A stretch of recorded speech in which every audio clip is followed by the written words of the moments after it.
বর্তমান পরিস্থিতিতে বাংলাদেশ থেকে বহু মানুষ ভারতে চলে আসছে। সেই সুযোগ নিয়ে যাতে অনুপ্রবেশ না হয় সীমান্তে রেড অ্যালার্ট জারি করেছে বিএসএফ।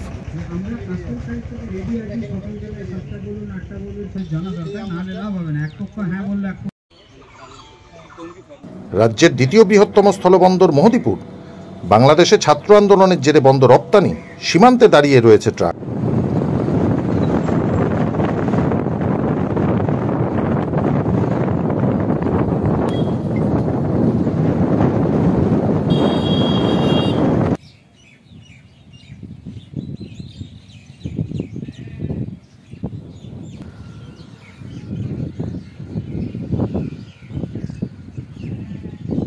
বন্ধ আমদানি রপ্তানি, মানুষ যাতায়াত করলেও সংখ্যায় কম।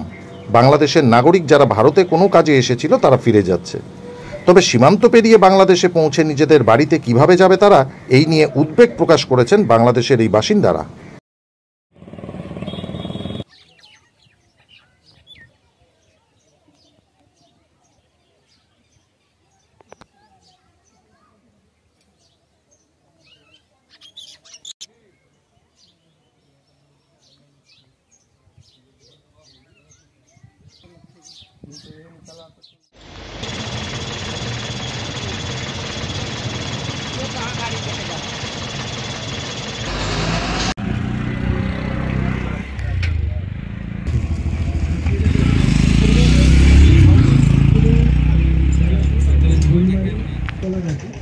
কি পরিস্থিতি হয়েছে, কতটা উদ্বিগ্ন হয়ে আছে?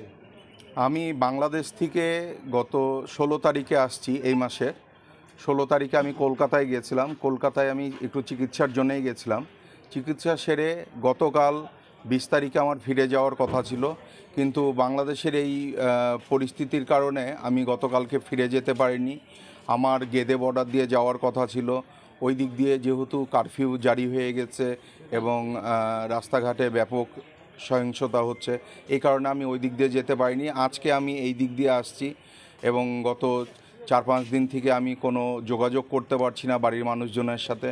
বাড়ির মানুষজন যেরকম উদ্বিগ্ন হয়ে আছে, আমিও সেরকম উদ্বিগ্ন হয়ে আছি। কিভাবে যাবেন এখান থেকে? আমি এখন এখান থেকে ওই পার যাওয়ার পরে আমি দেখতে হবে আমাকে, মানে কী যোগে আমি যেতে পারবো, তখন আমি গিয়ে সিদ্ধান্ত নেব। আমি যতটুকু শুনলাম ওই পারে কোনো কিছু মানে চলছে না, তাহলে আমাকে ভাঙা ভাঙা করেই যেতে হবে। আপনার নাম? আমার নাম উত্তম কুমার বৈশ্য। যে পরিস্থিতি হয়ে আছে, কতটা চিন্তায় আছেন? এই চিন্তা তো থাকবে, আমরা বাড়ি কিভাবে পৌঁছবো চিন্তা করছি। এখান থেকে কোথায় যাবেন আপনি? এখন ওপার পার হয়ে এখন কিভাবে যাব আল্লাহ জানে। গাড়ি ঘোড়া আছে ওপারে আজকে? আছে তো, শুনে থাকার তো কথা বলছি। কোথায় বাড়ি আপনার? আমার বাড়ি হচ্ছে বেগপুর। কোন জেলা? চাঁপাইনবাবগঞ্জ জেলা। এখানে কোথায় এসেছিলেন?